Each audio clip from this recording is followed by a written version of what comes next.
Makanya saya berharap anak-anak muda, yang tua-tua udah nggak ada harapan deh, udah pada kuburan, udah nggak ada harapan. Nih yang muda-muda nih, yang muda nih, lu pada muda loh.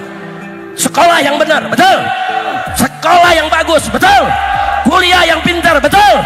Besok rebut jadi eksekutif, legislatif, jadi yudikatif, jadi tentara, si saudara, jadi orang-orang jujur, betul. Ya bukan, kalau polisi nggak jujur kan repot. Yang bunuh si A, yang ditangkap si B. Ada gak begitu? Ada gak begitu? Kan kacau saudara. Sekarang pakai ngomong, kita kan lagi ribut soal judi online. Betul? Betul? Di Malaysia orang main judi online itu dipenjara dan didenda. Di Singapura begitu juga. Di Indonesia dibagi bansos. Kacau tidak? Kacau tidak? Kacau. Di Singapura kan tetangga, betul. Malaysia tetangga. Orang main judi online ditangkap, wah didenda saudara ribuan dolar. Di Indonesia dibagi-bagi bansos, unyil. Udah PA banget dah. Orang Betawi paham PA ya sih? Ngerti lu ya? Ya udah nggak usah diterjemahin deh. Masya Allah, nih gimana ceritanya saudara? Polisi Bareskrim pakai nambahin. Ditanya wartawan, Pak bagaimana nih main judi? Apa jawabnya? Nih main judi 2 juta lebih, kalau di penjara penuh. Nah terus kalau di penjara penuh lu gak jadi penjara? Enak aja tuh ngomong. Anak penjudi sekarang saudara, polisi nggak mau tangkap, alasannya penjara penuh. Giliran penjudi lo nggak mau tangkap, kiai lu tangkap, betul, betul. Tapi benar juga sih itu polisi. Kalau kiai ditangkap kan nggak banyak, jadi muat di penjara. Kurang ajar gak? Kurang ajar gak? Kacau tidak? Kacau tidak? Masa penjudi pakai dibagi bansos, dijamin gak di penjara? Kacau dah, kacau. Jangan unyil melulu dong, ipin-upin gak sekali-sekali. Paham gak? Ini saya cuma menyampaikan fakta. Saya mau tanya nih, ini kan banyak generasi milenial, ini kacau tidak? Kacau tidak?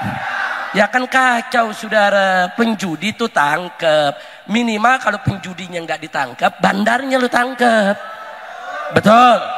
Nah, kalau bandarnya ditangkap, artis yang ngiklanin juga tangkep. Sampai sekarang artis yang ngiklanin nggak ditangkap, bandar nggak ditangkap. Kenapa? Lu kebagian. Nanya. Bukan nuduh deh. Nanya. Boleh gak nanya? Emang ada pasal di KUHP Ustaz Awid? Nanya masuk penjara? Nggak ada. Gua nanya, sorry gua nanya. Gua cuma nanya, mau nanya, saudara, ini ada apa? Judi online saudara wajib diberhentikan, bandarnya tangkap semua, artis-artis yang terlibat dalam mengiklankan tangkap semua, nggak boleh dibiarkan mereka tidak dihukum, betul? Takbir. Nah kalau yang main judi bagaimana, Beb? Kan penjara penuh, ya minimal tempeleng kek. Kumpulin kantor polisi, tempeleng semua, suruh push up 100 kali, betul? Ada hukuman. Gue jadi geregatan. Ini resmi, Kabak Reskrim jawab, saudara. Yang penjudi online ini 2 juta lebih, kalau ditangkap semua, penjara penuh. Ya terus lu mau apain? Lu mau piara? Lu mau diemin? Tangkap. Soal hukumannya bisa penjara, bisa dijemur di jalanan, betul? Atau kurung di kerangkeng, taruh di tengah jalan, orang pada lihat penjudi. Itu juga hukuman, betul? Setuju? Takbir. Ini yang rekam, lu rekam semua nih jawabannya. Bukan, ini kan semacam jajak pendapat juga nih. Nah, jadi kalau nanti saya dituduh sama pemerintah, Habib Rizik ini sudah jadi provokator. Masyarakat nggak begitu. Masyarakat tuh semua baik. Habib Rizik nih, yang orang suruh teriak-teriak begini begitu. Saya bisa jawab, enggak, saya punya rekamannya. Saya cuma nanya, Pak, yang jawab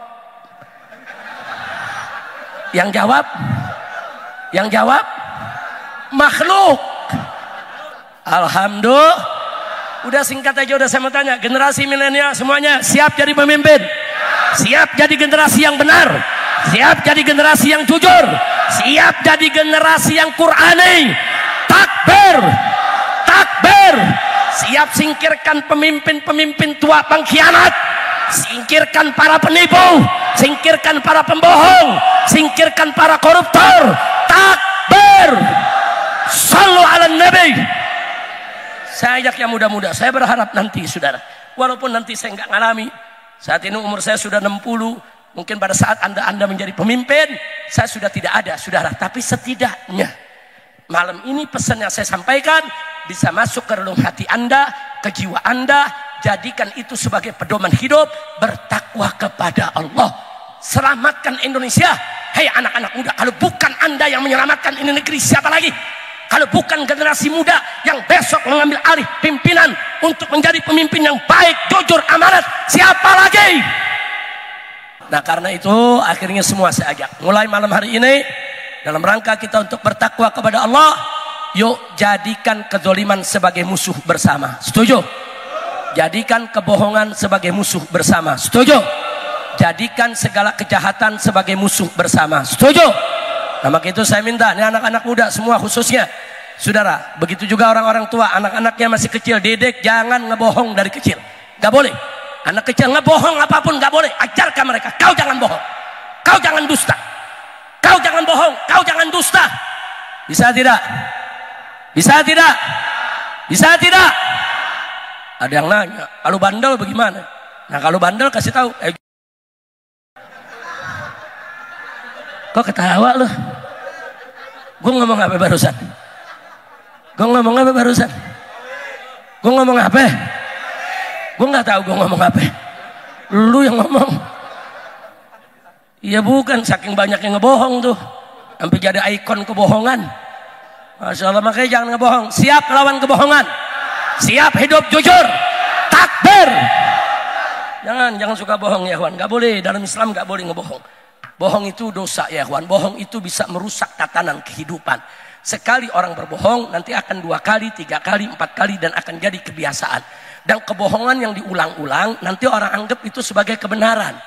Maka itu kita harus lawan kebohongan semenjak dini. Tidak boleh berbohong.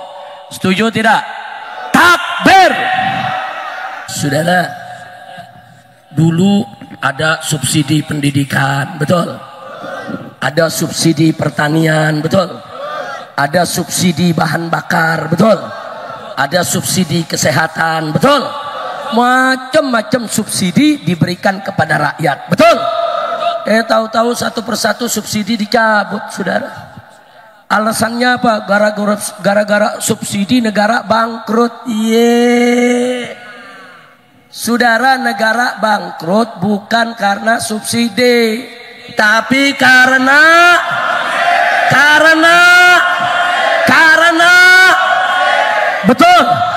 betul ya, rakyat ini saudara banyak melarat karena sekolah-sekolah jadi mahal, karena rumah sakit antri, karena. Jadi jangan nyalain subsidi, jangan nyalain rakyat, betul? Saudara, gara-gara korupsi pabrik banyak gulung tikar gak? Banyak tidak? Ini minggu ini ada pabrik tekstil terbesar se-Asia Tenggara milik Indonesia bubar. Tahu-tahu ada pejabat ngundang negeri Cina buka pabrik tekstil terbesar di Indonesia. Ini dia nih PA. Brengsek gak? Orang jangan ngundang dari Cina buka pabrik tekstil.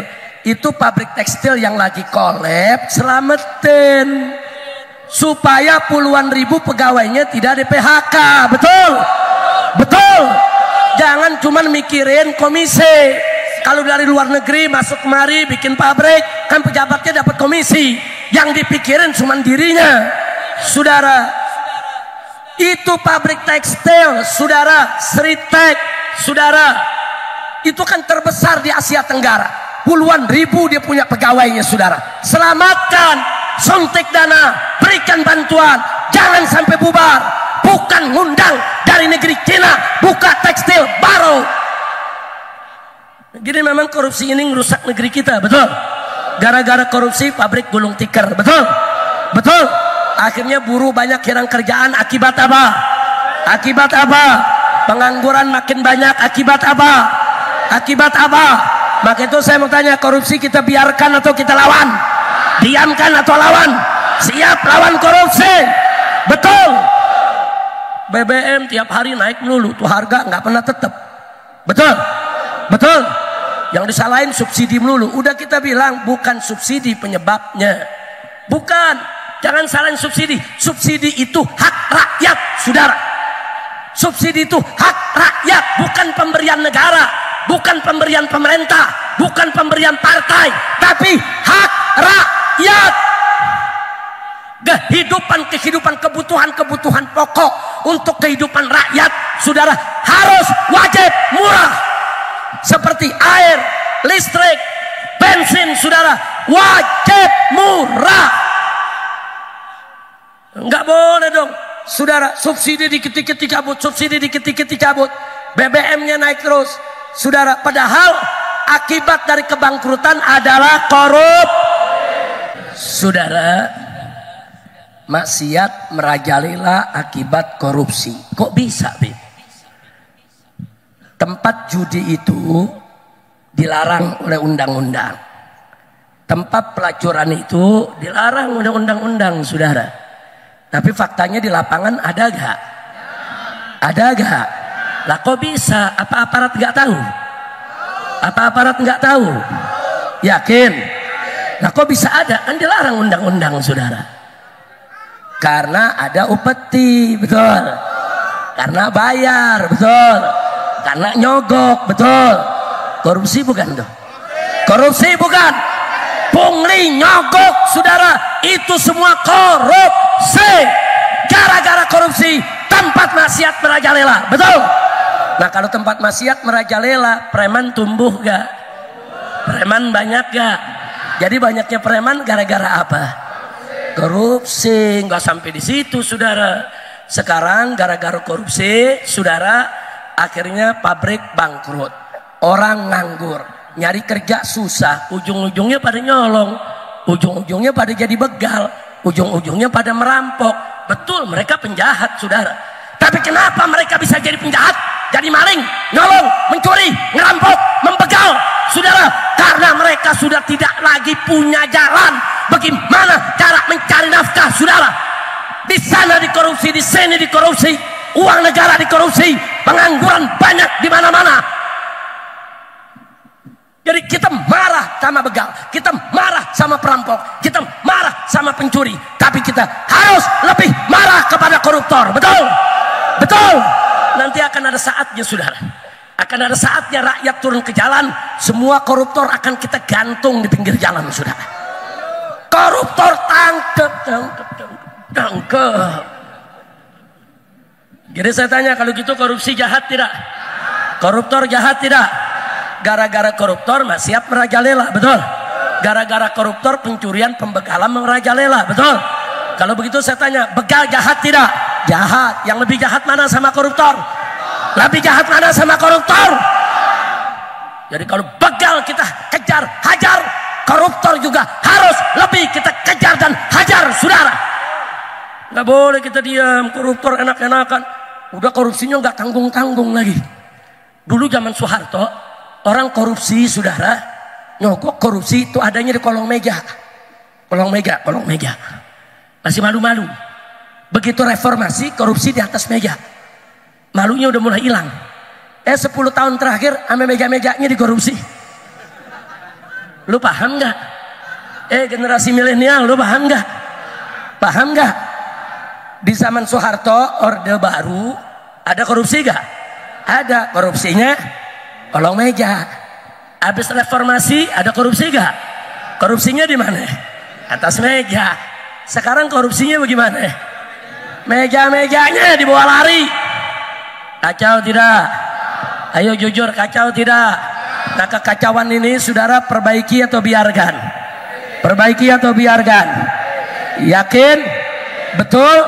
Nah kalau kita lagi mau memperbaiki, habaib, ulama, kiai ingin memperbaiki umat, ada yang gak suka. Sebab kalau diperbaiki nanti mereka nggak bisa korupsi lagi, mereka nggak bisa jadi pejabat lagi. Betul? Betul? Makanya perbaikan ini saudara dijegal, dihalangi. Lalu apa yang terjadi? Kiai sama kiai diadu domba, Habib sama Habib diadu domba, Habib sama kiai diadu domba. Karena kalau Habib kiai sudah diadu domba, umat pecah belah kesana kemari, mereka makin leluasa untuk korupsi seenaknya, betul. Maka itu saya mau tanya, mau diadu domba tidak? Mau dipecah belah tidak? Siap bersatu, siap bela kiai, siap bela ulama, siap bela habaib, siap berjuang bersama. Takbir,